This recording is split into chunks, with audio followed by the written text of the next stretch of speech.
Cyber నేరగాళ్ల ఖాతాలు freeze చేసేందుకు కృత్రిమ మేధ ఎందుకు వాడట్లేదని రిజర్వ్ బ్యాంక్ను సుప్రీంకోర్టు ప్రశ్నించింది.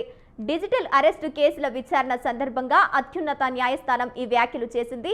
ఈ కేసులో పాన్ ఇండియా స్థాయిలో ఒకే తరహాలో దర్యాప్తు ఉండాలని కేంద్ర దర్యాప్తు సంస్థ సిఐడికి సూచించింది.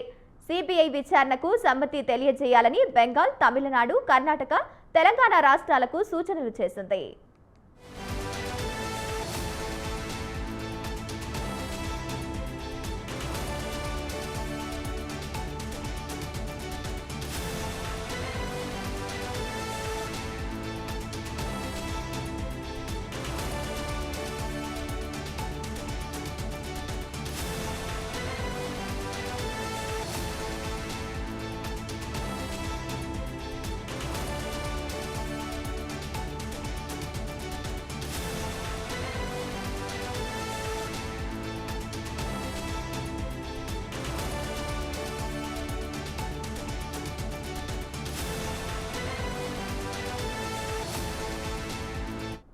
గత కొంతకాలంగా దేశంలో డిజిటల్ అరెస్టులు కలకలం సృష్టిస్తున్నాయి.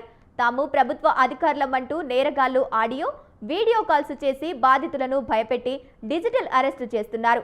బెదిరించి కోట్ల రూపాయలు కొల్లగొడుతున్నారు. డిజిటల్ అరెస్టు కారణంగా తాను కోటి కోల్పోయానని హర్యానాకు చెందిన ఓ వృద్ధు మహిళ వేసిన కేసు. ఈ నేపథ్యంలో కొన్ని రోజులుగా సుప్రీంకోర్టులో విచారణ జరుగుతోంది.